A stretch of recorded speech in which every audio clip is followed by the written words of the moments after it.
As we discussed in the previous video, the Sokovia Accords are a controversial piece of legislation that would allow the UN to have oversight on the Avengers. In Captain America: Civil War, the debate over the Accords causes a rift between members of the team. While Iron Man believes that the Avengers need to be put in check, Captain America sees this as a surrender of control and responsibility.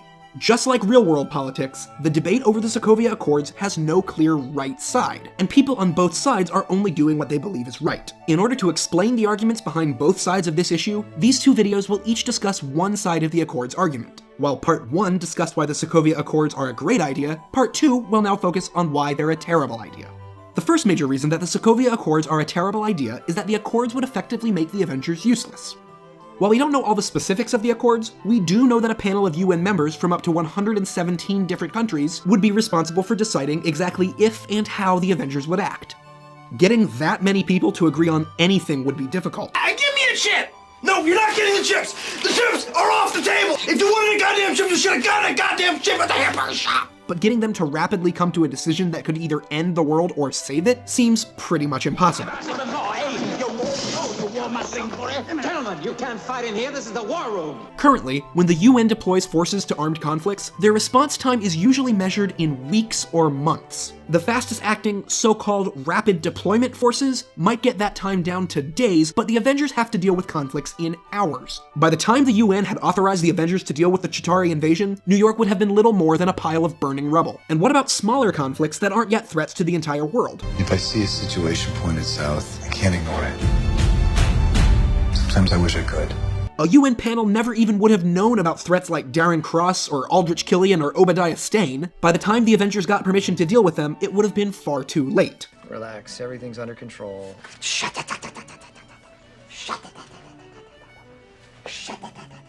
Pretty much every movie in the Marvel Cinematic Universe so far has relied on the heroes making fast decisions and still saving the world at the last minute.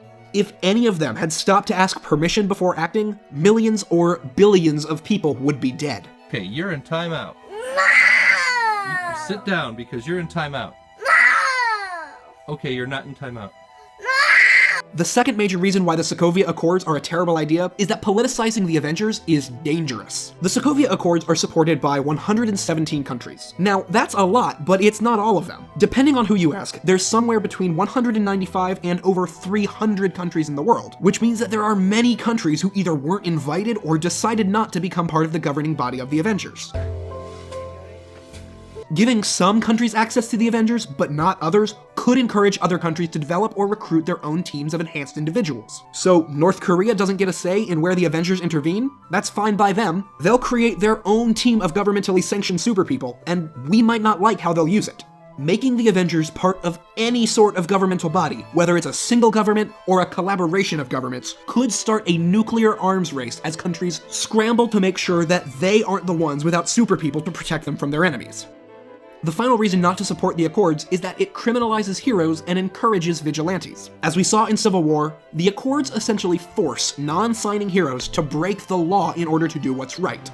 We're outside the law on this one. So if you come with us, you're a wanted man. Yeah, well, what else is new?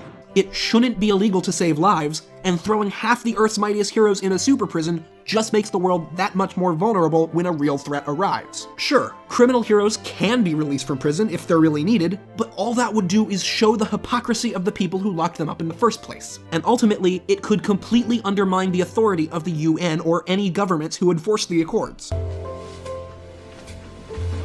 Locking up heroes just punishes people for doing what's right. It makes the world less safe, and it can backfire in a big way. So, to recap, the Sokovia Accords are a terrible idea, for three main reasons. First, they would cost millions of people their lives and make the Avengers useless. Second, they would politicize the Avengers and kick off a superpowered arms race. And third, they would criminalize heroes and punish people for saving lives. These three reasons make it obvious. Enacting the Sokovia Accords would be disastrous for the safety of the entire world. But if you watch part 1 of this video, then you know it's not quite that simple. With solid arguments on both sides, it's clear that the registration and oversight of superheroes is an important issue in the Marvel Cinematic Universe that has no clear right answer.